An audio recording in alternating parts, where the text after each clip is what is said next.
The next presentation.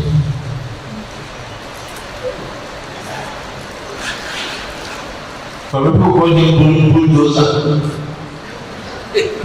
Some people call him Jagaban.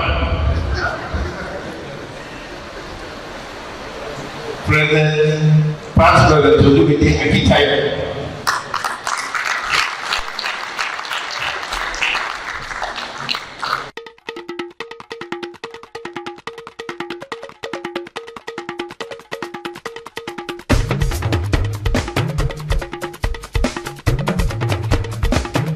Olumide AKintayo is a proud alumnus of University of Ife, now Obafemi Awolowo University. He began his journey in pharmaceutical activism nearly 4 decades ago with the Pharmaceutical Society of Nigeria, Ondo State branch. His early dedication earned him a commendation during the 1988 Pharmacy Week, marking the start of a distinguished career in organized pharmacy. He later moved to the PSN Lagos State branch, where he served on the executive committee for an impressive 17 years, including roles as chairman and secretary, making him one of the longest-serving leaders in the branch's history. His legacy includes establishing a fully functional secretariat, now valued at over 750 million naira. A pioneer fellow of the West African Postgraduate College of Pharmacists in 1997, Akintayo has continued to shape the profession as a lecturer and examiner. He is also a fellow of the Nigerian Institute of Management and has served as a consultant to the National Assembly on pharmaceutical sector reforms. His extensive public service includes board roles with the Pharmacists Council of Nigeria and membership of key national health committees, including those on prescription policy and drug distribution under the Federal Ministry of Health. He also served on the board of University College Hospital, Ibadan. Akintayo's leadership journey within PSN culminated in his election as national president in 2012, after years of service on the National Council and National Executive Committee. During his presidency, he played a vital role in shaping policies that strengthened Nigeria's pharmaceutical manufacturing sector and improved access to medicines. An international figure, he has represented Nigeria at global platforms, including the International Pharmaceutical Federation, presenting over 80 papers and attending more than 1,000 conferences worldwide. Widely honored, he has been recognized among Nigeria's top professionals and men of integrity by leading national media. Today, he continues to influence healthcare policy and practice as CEO of Togmed Ventures Limited, while maintaining an active voice in national discourse. His family life evolved wholly in a female hostel with his lovely girls. Ladies and gentlemen, it's my pleasure to present to you Pharm Olumide AKintayo, FPSN, past president, PSN, lead speaker of this colloquium. Nigeria, I will marry pharmacy. By Brian Danko, fellow of PSN. Distinguished past president ULO Umaga, the true bull of Ahmed Yakasai, fellow of PSN, FN9, Embryo, fellow of Constance of Nigeria, MPA, special regards. Chairman, the Board of Fellows, members of the National Executive Committee, distinguished members of the National Council, you will permit me to align with the existing protocols and those work, because this is a very long usually, I like to set the ball rolling when I want to tackle this thing. I give you just a brief about things the average pharmacy leader should know about the laws. So, I'd like to start by saying, I'm sure you know that every single item, the 1999 Constitution is bracketized within a certain frame. 3 major classes. We have what we call the exclusive list, concurrent list, and the residual list. I'm not sure this is when you say any item is on the exclusive list, it means only the federal central authorities have a jurisdictional scope in such matters. So in that context, means in terms of lawmaking, only the National Assembly, that the Senate and the House of Representatives can make laws when an item is on the exclusive list. If an item is on the concurrent list, it means that both the federal and state governments have jurisdiction. So both the National Assembly and the state assemblies make laws in that sense, and then the MPs at state level and federal level can also execute or enforce those laws. You remember that in the exclusive grade said that only MPs at federal level can enforce execute laws enacted by the National Assembly. Or in terms of adjudication, for exclusive list, it's only the federal courts that can adjudicate. When it is on the concurrent list, both the federal states items have the jurisdiction. The residual list, however, is one that cuts across federal, state, and local government authorities. So it means councillors can also make laws in their parliament with regards to the residual list.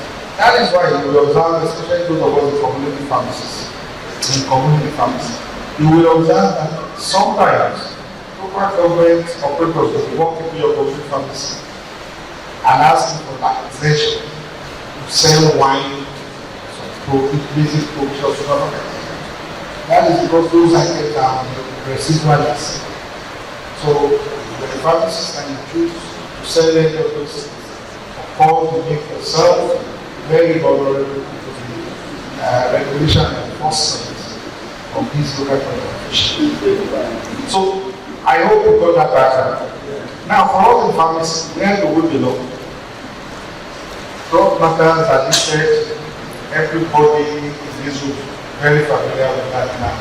And drug matters, by virtue of being listed as item 21 in part on the second schedule in the 1999 Constitution, is on the exclusive list. That is why it is only the National Assembly that can make laws with regards to pharmacy practice in Nigeria.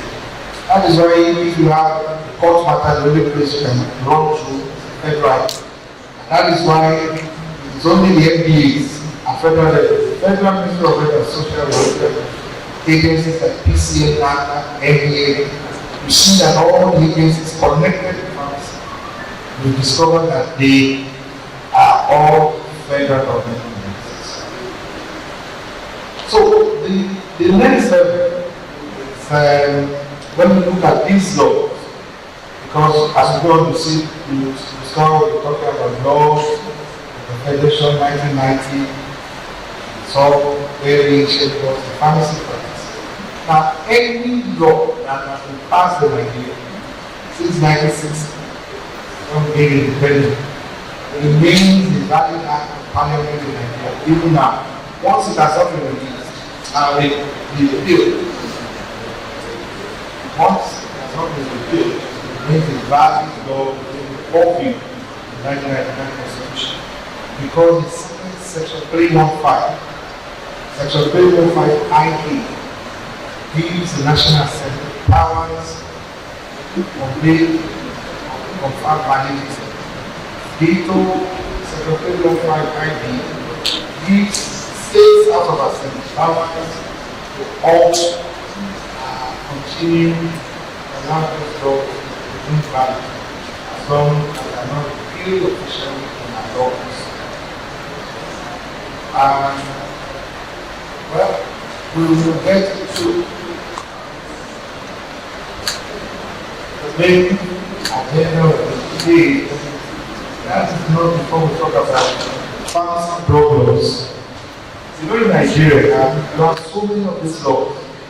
You have to be careful about which is the pharmacy law or the problem. In Nigeria today, there are only two pharmacy laws. Only two.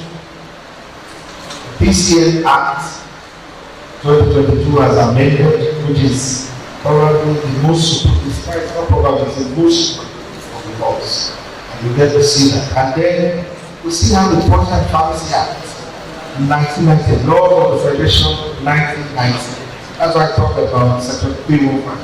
Because you'll be wondering why it was still the doctor of the law of 1990. It is valid, and you see by the time you get to Section 70, the PCN Act, why it is still valid within the context of our various laws. There are so many drug laws. The pharmacy laws are structured with broad spectrum, general laws. But the drug laws are a little more specific. They are interventionist laws. And that's why you have agencies like NDA, NAFTA, and all of those other. So if you are looking at drug laws, for instance, you take of the NAFTA Act, you take of the Food and Drug Registration Act of 1993 as amended in some 6 LFA 2004. When I say LFA, I mean laws of the federation. I hope you are following. Of course, we're not going to focus on drug laws. I won't talk too much about these laws. I think we can talk some other time. So, we just go straight. You know, I said 2 major pharmacy laws. So, we're reviewing PCN Act 2022. Now, this law was actually signed into law on August 16, 2022 by Act of Business number 157 of August 2nd. This was the business officially proclaimed the PCN Act 2022 in Nigeria. That law, or this law, has 12 parts and 72 sections. I always like to put on record, because this council, or 4 years, this council contributed a great deal to what is now happening at the PCN Act 2022. It is largely a product of PSN resolutions, council meetings like this, and AGA, product of litigations like PSN, state, branch, national level, and of course the efforts of the core staff of the PCN registry over the years. So, this review will cover the very important ones. I might need to skip some that I consider not too fundamental to our meeting of today, because we need to save time. Now, Section 1. You remember that there was a time this council was running pharmacy board of Nigeria. The new name, Pharmacy Council of Nigeria. Of course, you are aware that the precursor of this was the Pharmacy Council of Nigeria decree 1992. Well, in the closing stages of 2004, when you had this law reforms, it was actually CAP P17, laws of the Federation 2004. Or it's been repealed by Section 69 in this law. And then we still have the value, the other one that says is value. Portland Pharmacy Act 535, laws of the Federation 19. You know, it is always very important. You need to know this. People will say, what's the benefit of having pharmacy council as different from pharmacy council? The pharmacy council gives it a more prospective context or image. You have seen better medicine dealers, pharmacy technicians, all challenging the PCA, powers of PCA to regulate the trade.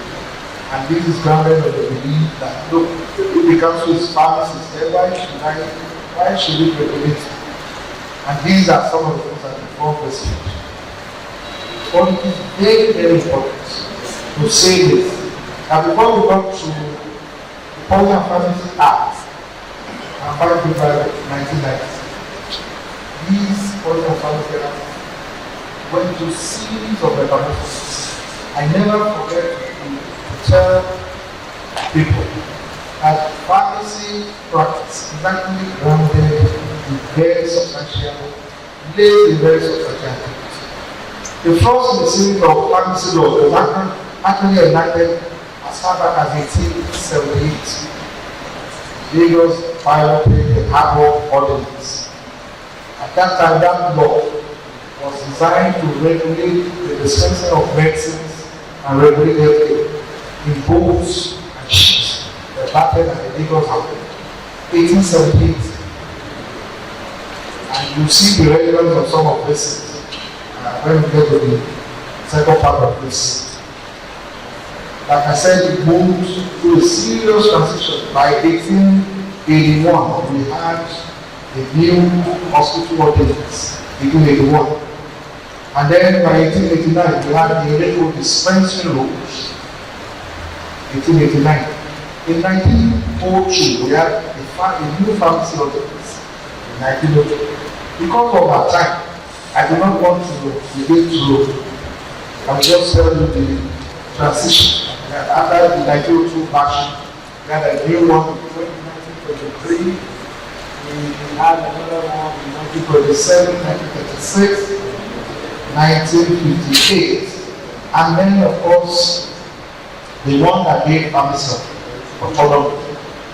Pharmacy Act 26 of 1964. That law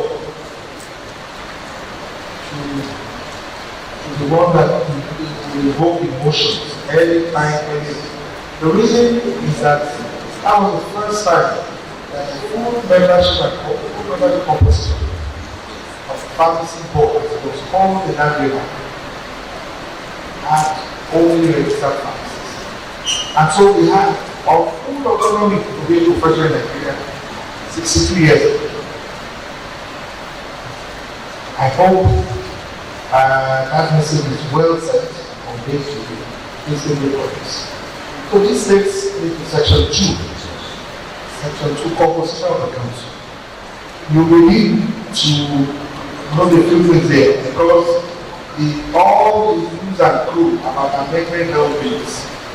This is where government is trying to deal with us, and I'm sure that the second part of this presentation. Now, the major highlights what we see here, composition, council. You know this council traditionally always had all the DPSs, that's the largest company. So presently as it stands, we have 37 DPSs in our council. All the things of our company. We have 25 accredited schools now. When you have that 37, it means we already have 62. PSN has 8 representatives. Because the president takes it to 9. The DG 9 people. And these are the additional members of council. So what was done with section 2 here was that for the very first time we brought in technicians, 3 pharmacy technicians, give them a certificate. You're regulating them and the ones they're buying, make success, bring them in. For the first time also, the registrar and secretary, the registrar of council has always been registrar secretary. But in this new law, 2022, the registrar became a member of council for the very first time. And you see some more benefit package in the office of the registrars in the book. Significantly, the DDNAP was also brought in. This was to promote intelligence collaborations. You are aware that the Corporate Council of NAFDA, the chairman this year, is a member. And so the desire to bring in the DDNAP to the board of the PCA was just to encourage that guidance collaboration. And I think the very first time that was activated maximum to get the product of the popular Saturday market in Kano. So we actually need more of that collaboration. I have actually stressed most of the benefits of having those new people in the council. And this is a council of people. Ordinarily I was in section 3, but I need to draw the attention of council members, particularly this. You see that for the very first time, that major adjustments or amendments were made in section 3. What this law has done is to put new condition proceedings on who can be chairman or a member of the pharmacy council.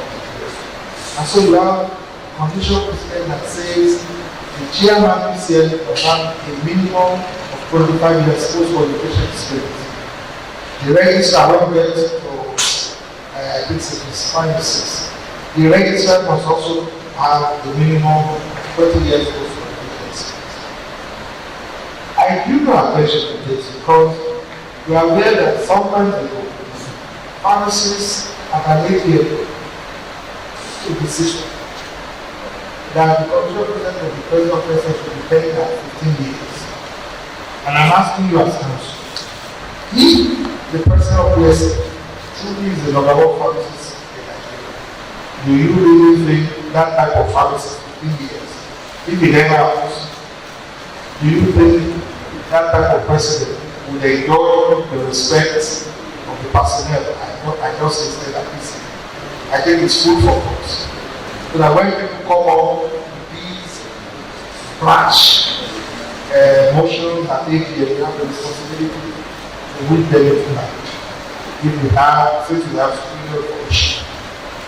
Section 4, functions and powers of the PCA. This is the first time in any of our laws. And you know, that's why I always say it's one of the best pharmacy laws you will ever see anywhere. It's the first time in our evolution. Government in its wisdom has approved specific powers, functions and powers of the government council of PC. And well, I'm sure you're very familiar with it, but just for the sake of newer members of the council, you see that this law now provides for the regulation of both the practice and the business in pharmacy. The first time we have that innovation. Every time people have tried to assault us, we have not been able to counter it. But this is now in black. You see that all pharma premises, you see that there is a specific provision in section 4H. The PCA shall inspect, register, and license all pharmaceutical premises in Nigeria to ensure good pharmacy practice. I find get to section 22, you see how important this is. And then in section 4, sections A there, provides the code of conduct of all those who are stakeholders of the pharma sector. So, pharmacists, professional pharmacists, technicians, even pharma marketers who are not pharmacists, are then regulated within the purview of the law now. It is also clear that the PCM will determine set standards for the training of pharmacy technicians in schools and colleges of pharmacy in Nigeria. One notable input in section 4 is that the law now recognizes the emphasis on mandate for training professional development, FCP. You know when FCP started some years ago, there was nothing in law about it. And one of our colleagues, the pharmacist lawyer, took this year to court. The Federal High Court in laughing. And the Federal High Court in laughing actually ruled that that the PCA does not have statutory powers to compel pharmacists to run projects. since it is not a lawful thing. Because when we say have an opportunity, that's why we now have it as a provision in section 4A. Because of our time, I think we just want straight to section 5. This was the section I was talking about, the appointment of the registrar. You go under the dispensation of AP 17 LFA 2004. Section 8, we gave the council, the government office, the powers to appoint the registrar. Just said the only condition present for the registrar at that time was that he must be a fit and proper person. God said the council shall appoint a fit and proper person as registrar. In effect, the whole section here is not a clean law was such that it wasn't compulsory that you have a pharmacist. Because it just said anybody who needs to be a doctor. But if you look at the new section 5, it's now clear that only a registered pharmacist can be registered of council.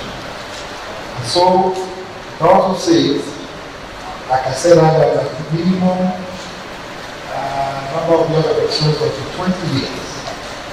Section 2B goes ahead to designate the registrar, the CEO of the city. This is also the first time this is happened to us.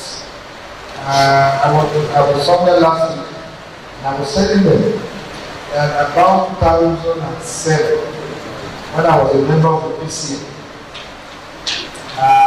we had a big route in the register of council at that time. Why you remember that?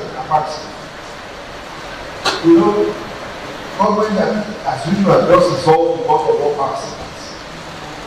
And some of us reason that ordinarily this should not happen. In that rule, there was a certain section 1.1 that talked about perpetual succession. You know, the meaning of perpetual succession is that you cannot actually dissolve those bonds. If you are talking about perpetual succession, you shouldn't normally dissolve. It means all we need to do is to announce the appointment of the new chair. Because if you understand this law, you see that all the positions are separate. President, PSA, executive of PSA, director of food and production of food pharmacies, everything is separate. Only appointment you require is that of the chair. So, I remember it was at that time that we wrote that to the General of the Federation. Because we insisted on having it, and the registrar at that time knocked us out. We took off on the day we were council. We didn't give up. We told the staff not to give us chairs. Started calling. And we had a meeting. We had a meeting, and we wrote to the General of the Federation that to clarify who was actually the CEO of the PC. This is supposed to be the chairman of council or the registrar. So when we have this exercise, the Nigerian law reform,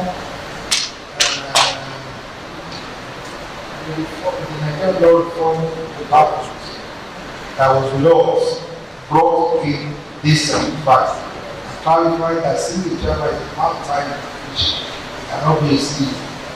But the law of the city will provide the full time. So that's how I said now, and we can roll on. Let's go to section 7. Section 6 is not. Section 7. You observe what section 7 attempts to do.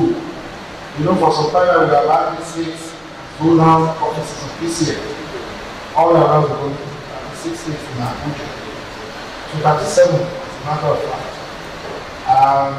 What this section does is to confirm legitimacy of the activities of a state and zonal offices.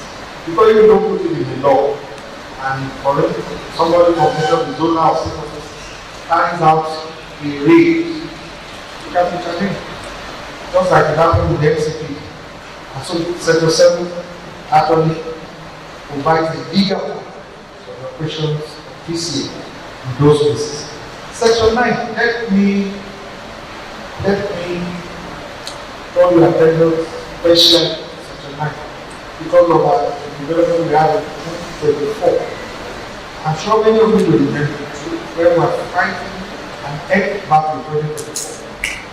When government, the budget office, in its wisdom, created a lot of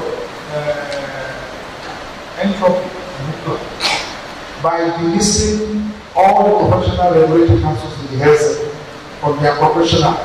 How many of us remember? We took a position because I think it is only the PCA that actually has this course. Took a position and wrote that to the general administration that there is a section 9 in our own law that compels government to give us budgetary and supplementary funds. That we must give budgetary and supplementary allocation. Because it's a matter of law, so you cannot remove us from our operation. And that was the pedestal that was used to convince the Federal Executive Council to restore this year the operation. Of course, most of the other sectional evidence from that ideas of Section 16. I'm sure you will remember for many years there were only two registers in the PCA registry. There was a register of pharmacists, there was also a register of pharmacy companies. Those were the only two registers. The PCA was now to go on. What Section 16 has done now is such a blessing that because it now empowers PCA to have registered competent vendors, pharmacy technicians, pharma marketers, everybody under the umbrella of the PCA must have a register. And what are the benefits? You see that for the first time, the PCA has a very specific approbation in law. Registered document review that control all stakeholders and facilities connected to the register. This information is very important because remember, there was a time pharmacy technicians in particular council to court. Incidentally, it was a chief judge of the federal high court who prevailed over that because the outcome was taken. Of course, we lost that number because they said they contended that this case is all pharmacists and the pharmacy technicians. So there is nowhere in law that specifically says pharmacy councils regulators. So we want our council. Like I said, we didn't enter here as courts. After we did go to courts 2-3 times, because it's out time. It was court, it was chief judge in the federal judgment in their favor. And immediately they gave that judgment. Pharmacy technicians in Nigeria wrote to the office of the head of service. Because under the scheme of service, you know, those of you who are super used to the pharmacy, you know that every business, every technician, you are two pharmacy technicians, you're supposed to work under the supervision. So they wanted those things reviewed, and they sent it to the office of the executive. It was a big row between the pharmacists and these data and data. So we have to go to the court of appeal, and it was at the court of appeal in Lagos, and we were able to resolve that. So you now see why we do things well. It's the same story. Later, as private medicine vendors, license holders, they are persistent challenging powers of PCA to regulate it. The last time I checked, the PCA has won more than 12 court cases in different federal departments because where courts are hold now. The PCA has a specific application law to regulate any pharma premises in Nigeria. The only exception was one naughty one in Akure, where the federal court give a different bracket to my product. That matter is still the call of appeal. I don't have any doubt that resolved in this. And then you do that. Number 4, this benefit of registering these premises. Number 4, you see that all pharmacies, the public and private sector, must have superintendent pharmacies. And if you want to get that funding from, this was a program of the resolution we passed at a national conference in London in 1996. We are looking at how to people in hospital, how do they hold government finances. And we came out with this novel idea that they must also have superintendent pharmacies who will have direct and personal control of affairs in that sector. The advantages are not been maximized, but it is good that it's there. Because someday, some of us existing matters of course now. By the time we're done with them, I'm sure the blessings will be good. The motion at that time was moved by Mrs. Olumide AKintayo. Law School seconded that motion in 1996. Satellite pharmacies, section 27(4).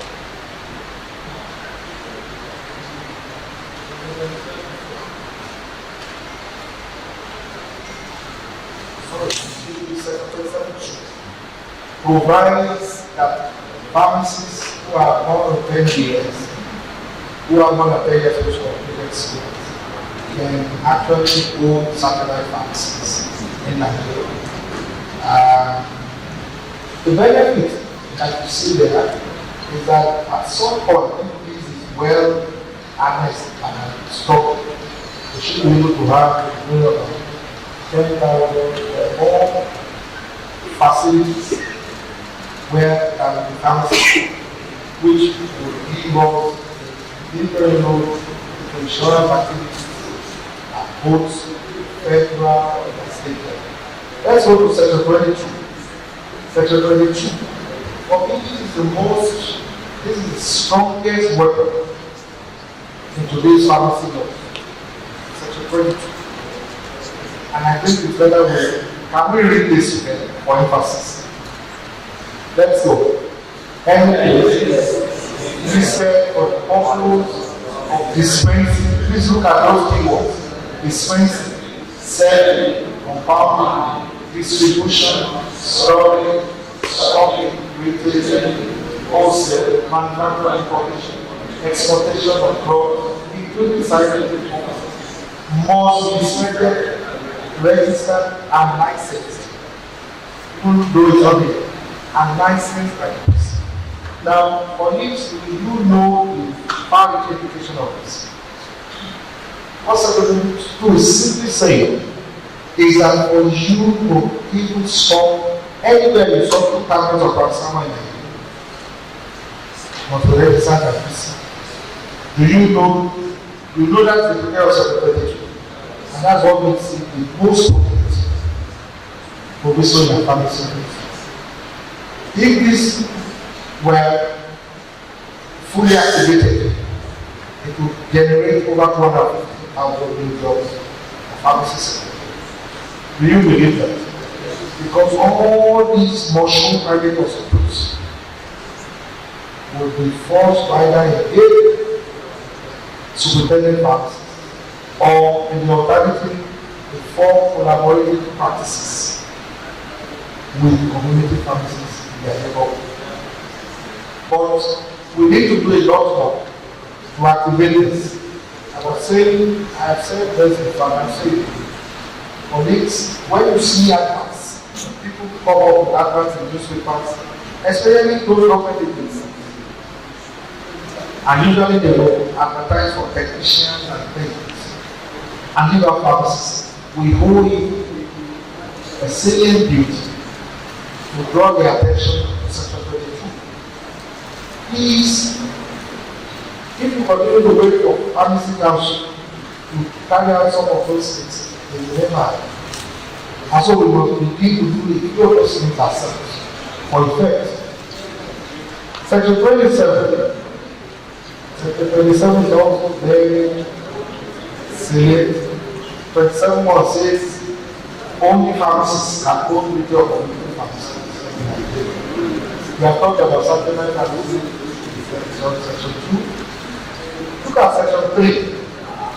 Section 3 dwells extensively on retail chain pharmacies. And look at the condition list. The Nigerian oil company that wants to run chain retail pharmacies must have equity of at least 40%. Must be equity of 40% of pharmacies. For you to run a fully retail, a true chain, it is certainly a billion revenue. And somebody who runs a retail chain pharmacy, who will probably be anything less than about 5 billion. This and that. To run about 10. You want to finance those who do it. Now, there is a safety valve. What has found a safety valve on net because of the exclusivity of pharmacies. The 27 play and also send pharmacists to jail. And I draw your attention to section 27.6. Please forget 27.6. 27.6 says a pharmacist who makes a false statement under subsection 3 carries a criminal liability and an operation shall be fined for the precedent. This is because experience has shown many pharmacists will go out to say they want what they don't know.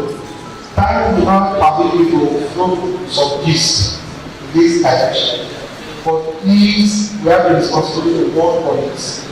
One claim you own what you don't want and your cause. In the past, when the government dismissed it or tried to can send it to jail. And people did really well. Let me finish with 27.5. That says nobody shall operate in private pharmacy in public health facility. It's another very good document. Now, you know, most of our such hospitals are presently flouting this section 27.5. I want to thank God for the life of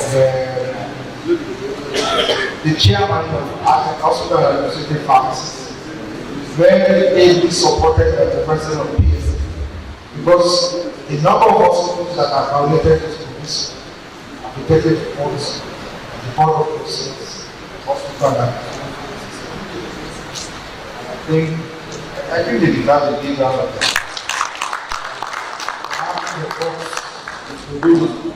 Got away from courts. And the truth is, if you don't go to court, you can't develop pharmacy jurisprudence. So, I want to give kudos to the Colloquium, David Bank and his president, who has continued to support the hospital administration financially with that companies. Section 29, we'll need to run a little fast now. Section 29. I think we have discussed the need for superintendent pharmacists, both the public and private sector, so we don't need to go back to that. And these are the tested in law. That was actually tested in law in Lagos, where the bill of medical practitioners do the PCA reports to challenge this provision that everybody must have superintendent pharmacists. And the glory of Almighty God, in October 2007, the Federal Court of Lagos gave a landmark judgment, one of the best rulings in favor of pharmacy. Specifically, that ruling made it explicitly clear that the PCA, and you need to listen to this, the PCA, the body corporate under the has a specific appropriation in law to regulate and control the professional practice of pharmacy in both the public and the private sector. Did you get that? in both the public and private sector. So it's not even about public hospitals, but also private hospitals. Because like I said, that matter went to court on the prompting of the field of medical practitioners. So that's one. You see, we'll get to that part where we talk about the major cost of the responsibilities of PCA. But what I want you to see here is that there is a new condition precedent to become what is now classified as pharmaceutical inspection officer. We used to call them pharmaceutical inspectors. In the whole law of Act 535 LFN 1990, sections 5 and 6 gave insight to people who would be inspectors, and that included police officers, not below the rank of ASPs. Even medical doctors were allowed to regulate other than dispensation. But what we have now is very clear. Condition precedent to be pharmaceutical inspection officer in Nigeria is that you must be a registered pharmacist. So only pharmacists and inspectors of pharmaceutical premises. That's the major thing. That's the major thing you have to say. That's it. For the first side too, Section 32 now lists the powers of these inspectors. So that one of the reasons they used to take PCA to court. PCA goes on the way and removes products. They tell you that PCA does not have the power to do it. That was when we had case 79 and 81 in August 2005. I'm sure you remember that incident. But this provision in law now gives wide latitude powers to PCA inspectors. PCA inspectors can seal any premises, provide the guards, convenience and inspect, and they can examine all your documents. In fact, if you refuse to give your documents, you'll be charged for obstructing the pharmaceutical inspection officer in the course of his duty. So these are very positive developments for us in pharmacy. Section 33, I think we have dealt with it. That's inspection and registration of hospital pharmacy department. So that takes me to section 47. Another very interesting area in this. This has to do with the disciplinary processes in PCA. If this is the only way you can take up, I want you to see what section 47.1a says. Section 47.1a and c. Let me start with that c. That c says this law, under this law, the current law we have preached, that dispensing or selling of drugs or poisons for the unauthorized process amounts to a misconduct. Did you listen to that? Dispensing medicines or selling medicines to unauthorized process amounts to a misconduct. In other words, and if you work in the hospital, for instance, and you give down your friend one sachet of apricot or you paracetamol, what you have done amounts to a misconduct. In the community pharmacy, if they want to be really raw, it means you can be set up, somebody procures a medicine that is a prescription only medicine. And because you dispense without a prescription, you can be charged for that of misconduct. But there are even more damning ones. If you look at 47.2, it talks about the infamous conduct. You know, classically the definition of infamous conduct is something like anything that brings a shameful or distasteful consequence amounts to infamous conduct. But what I want pharmacists to see here is that because this section also gives the PCA powers to make rules prescribing other acts or omissions not listed in 47.1a. It means the PCA can charge in Nigeria, like I have seen it done in UK, for instance. So if the pharmacist decides to go attend a party on the weekend, it's not on duty. He attends the party. And then he gets drunk. And that act of drunkenness, people call it ECM, can arraign you under this portfolio of a famous company. Do you believe that? In example, in other countries, and I gave you a reference to the pharmaceutical sector papers.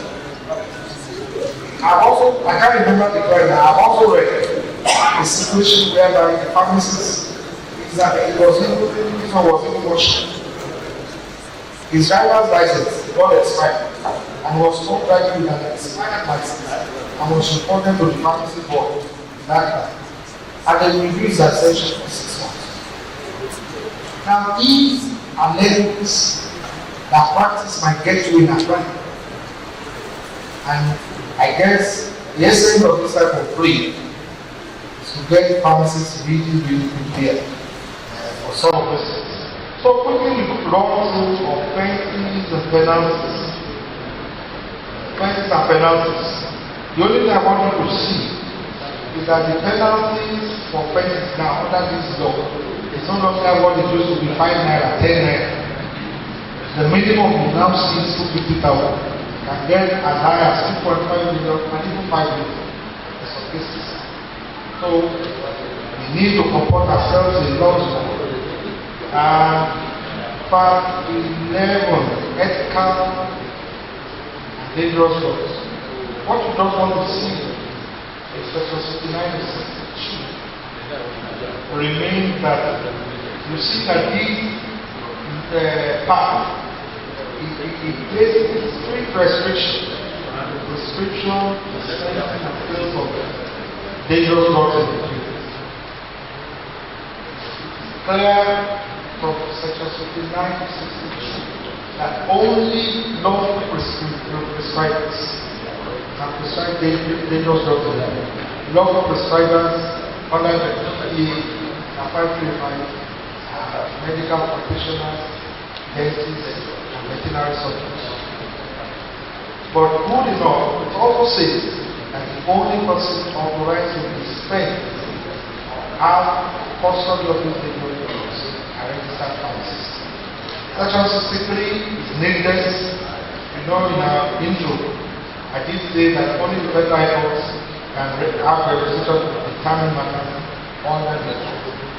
Pre-identification notices, well, like I try to say here, so fashionable in democracy, but PCM are currently put place for some administrative companies. So that while in that stage of pre-identification, you can sort things out through that. That's why probably that is still in the law. We said earlier, you can now see Section 69 that CAP 17 LFA 2004 has been repealed in Nigeria. And you see that in Section 7, there is alignment between CAP and LFA 1992 and 2022. The only thing there you must note, and that's why I said the PCM Act 2022 is the supreme pharmacy law. Because if there is conflict in any provision between PPA CAP 535 and PCM Act 2022, proviso PCM Act takes automatic process. I hope you understand that. Because of our time, I will go straight to the other part of this presentation. For the need on the own to go and study the interpretation section 71. For instance, go and see what the definition of superintendent practice is. You see other things like collaborative practices and all that. Can I have the second part of this presentation? Now, the second part, I'm going to run it in less than 10-15 minutes. So, because time is already, it's almost gone. So, can we have that? The second part. I think I should just start. But there is an interesting slide that I want you to see. Because I want you to remember I drew your attention to section 2. While they're trying to do that, let me just try to get with you with this. You know, remember what I said? Section 2, the Constitution of this year. The way it stands today, we have 37 DPSs. We have about 25 days. DG now, most senior military officers, we have this. 8 representatives of the PSM. PSM president, director of food and health, most senior director of the federal ministry. Now, from seemingly wide representation, government is now proposing. That was what I wanted to see.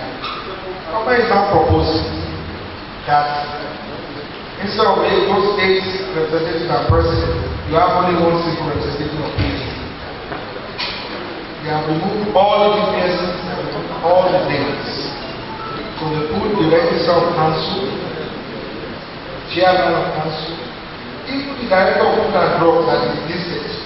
They didn't have that famous source who must be a pharmacist. The director of food and drugs in the current dispensation now is not even a pharmacist. And then interesting government now puts 6 community representatives of 6 community health agencies. Now that's a short course to bring decisions into our class. It is interesting to know that that clause, this is what I will say, this is the current one. This is the current one. Now look at what the executive bill proposes. Can you project that? The Fiscal Act Amendment, House Bill 269. Are you just protect? But that's what I'm missing. I hope you are following. Are you following? Yes. So, what government is trying to do is to give the impression that this community health agency is also in all the other professional health councils, including NPC, that's Medical and Dental Council, and even NAFTA.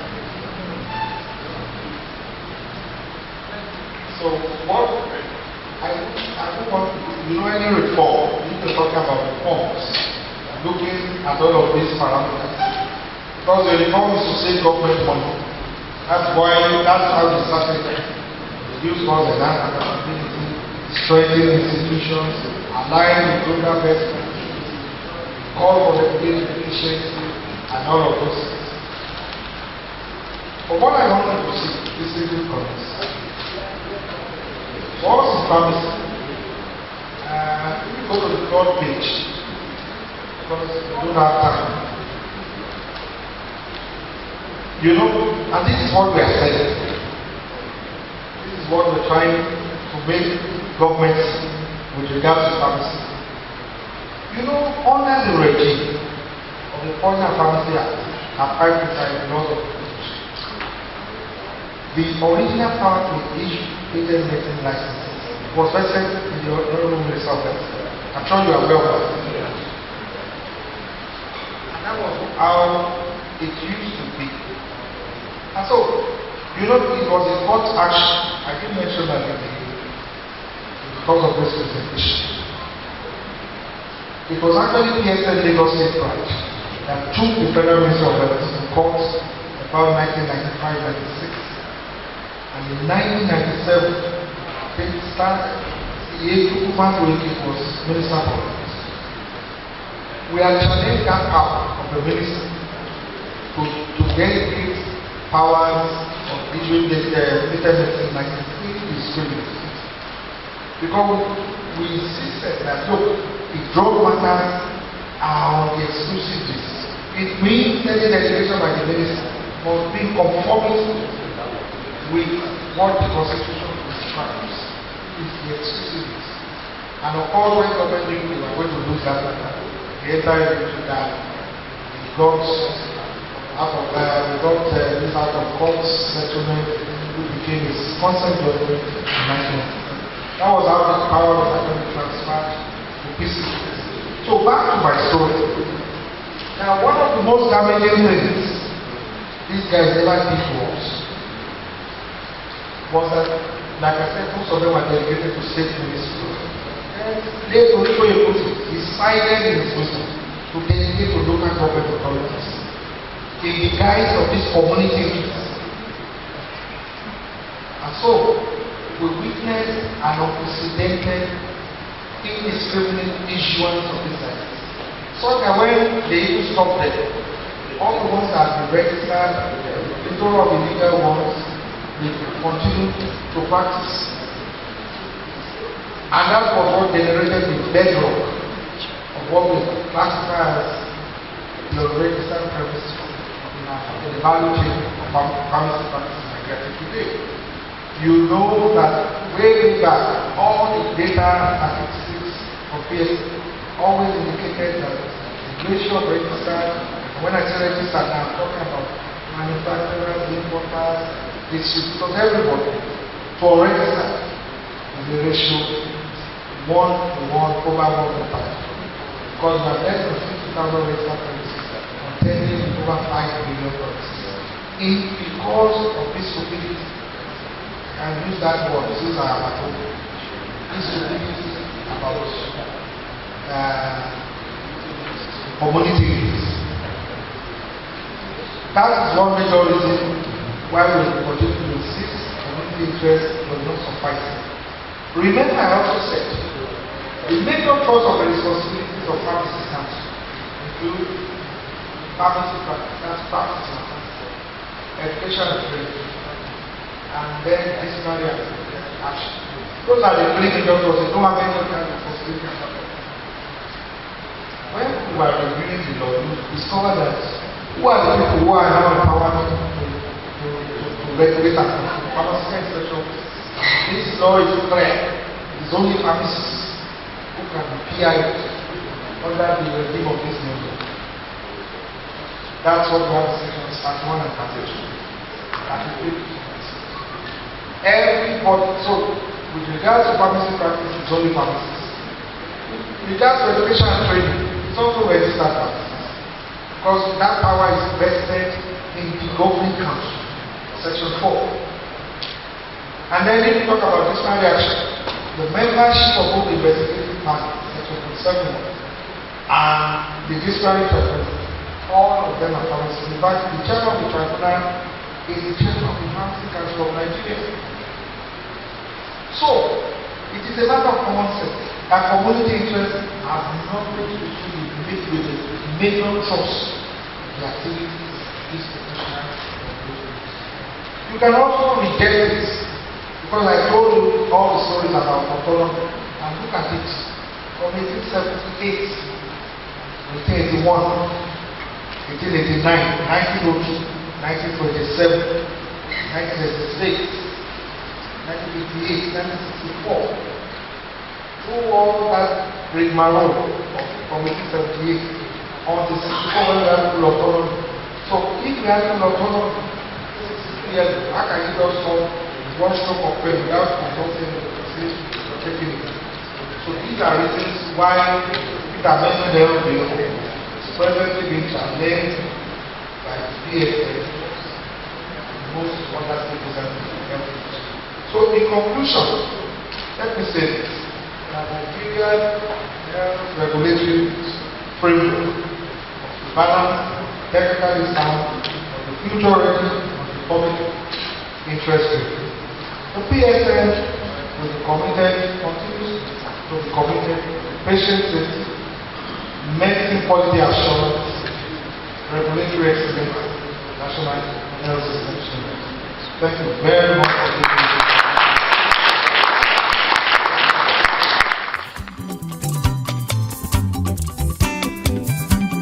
Merciful God,